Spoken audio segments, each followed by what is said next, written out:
আগামীকাল সংসদ শুরু হচ্ছে, আমাদের দুজন অতিথি একটু আগে আশঙ্কা করেছেন যে রাষ্ট্রপতি ইস্যুকে কেন্দ্র করে আগামীকাল সংসদের প্রথম অধিবেশনেই একটা মব কালচার তৈরি হতে পারে, যারা এরকম একটি আপনি সেই ধরনের আশঙ্কা করেন? এটা অমূলক কিছু না, কারণ হচ্ছে আপনারা দেখেছেন যে বিগত সময়কালে যেমন বিভিন্ন ধরনের বয়ান তৈরি করে তারপরে এক ধরনের মব তৈরি করা হয়েছে, যে বয়ানগুলো পুরো সব বয়ানগুলোই দেখবেন মুক্তিযুদ্ধ বিরোধী বয়ান।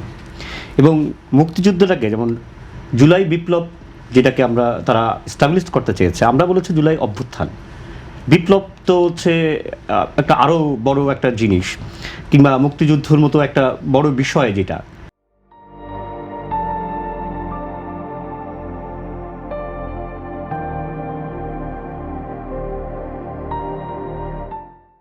তো তারা এই জুলাইকে বিপ্লব হিসাবে হাজির করতে এসে তারা যেটা করতে চেয়েছে যে আমার সংবিধান, আমার যে বাংলাদেশের যে 1971 সালের মহান মুক্তিযুদ্ধের যে লড়াই, তারা 24কে মুক্তিযুদ্ধের মুখোমুখি দাঁড় করানোর চেষ্টা করেছে। এই অপচেষ্টা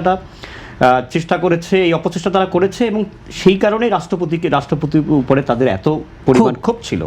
কারণ রাষ্ট্রপতি তো থাকলে এটা সাংবিধানিক একটা বিষয় থাকে, এখানে তো বিপ্লবে নেই, এখানে তো রাষ্ট্রপতির কাছ থেকেই তো তারা হাইকোর্টের রেফারেন্স নিয়ে তারা গেছে, যে রাষ্ট্রপতির কাছেই গেছে। সরকার গঠনটা তো রাষ্ট্রপতির কাছে গিয়েই হয়েছে। তাহলে সেই রাষ্ট্রপতি, আপনি ডক্টর মিরিজ, আপনি যেই রাষ্ট্রপতির কাছে ওত নিয়ে এলেন, সেই রাষ্ট্রপতিকে আপনি মব দিয়ে আবার তাকে সরিয়ে দেওয়ার চেষ্টা করছেন, যেহেতু সাংবিধানিকভাবে তিনি পারবেন না। এখন কালকে এই ঘটনার পুনরাবৃত্তি ঘটতে পারে, কারণ তারা এইটায় বিভিন্ন সময়কালে বিভিন্ন বিষয় মব দিয়ে তারা বিভিন্ন জিনিস আদায় করে নিয়েছে, রাজনৈতিক দলকে নিষিদ্ধ করা, তারপর অনেক কিছু আদায় করে নিয়েছে।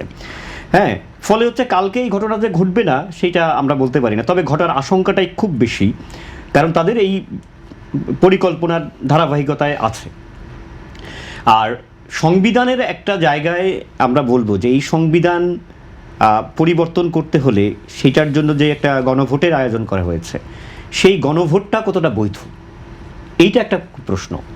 এই গণভোট আপনি ধরেন যে জুলাই সনদ তৈরি করা হয়েছে, সেই সনদে যে রাজনৈতিক দলগুলো অংশগ্রহণ, আপনারাও বোধহয় অংশগ্রহণ করেছেন, তো আপনারা যে নোট অফ ডিসেন্ট দিয়েছেন, সেই নোট অফ ডিসেন্টগুলো কি এখান থেকে বাদ গেছে, না সেইগুলো যুক্ত হয়ে গেছে, সহ দিচ্ছে না? তাহলে এই যে রাজনৈতিক দলগুলো যা নোট অফ ডিসেন্ট দিচ্ছে, সেইটা সহ যদি জুলাই সনদকে পাশ করার কথা হয়, বা সেইটার আলোকে যদি ভোট হয়, সেই ভোটটাই তো অবৈধ এবং অনৈতিক। শুধু অবৈধ না, অনৈতিক। কারণ আপনি একটা জিনিস নোট অফ ডিসেন্ট দিচ্ছেন, সেইটা সহ নির্বাচন ভোটে চলে গেল, এটা তো অনৈতিক। আসলে এই যে গণভোট প্রসঙ্গে আমরা বলবো, আমরা লাস্ট অফ অল আমরা নার পক্ষে ছিলাম, এবং আমরা জানি যে রাষ্ট্রের সকল যন্ত্রকে ব্যবহার করে তারা হায়ের পক্ষে প্রচার হয়েছে, এবং বিএনপিকে এক ধরনের মানসিক মপ করে বিএনপিকে বাধ্য করেছে হায়ের পক্ষে কথা বলতে। এটা কিন্তু মানসিক মপ হয়েছে, কারণ ওই কুমিল্লাতে বসে একটা ঘোষণা দিয়েছিল যে বিএনপি তো জুলাই নিয়ে করতেছে। ফলে এই যে তারপরেও নায়ের পক্ষে যে পরিমাণ মানুষের রায়, সেই রায়টা কিন্তু অভূতপূর্ব।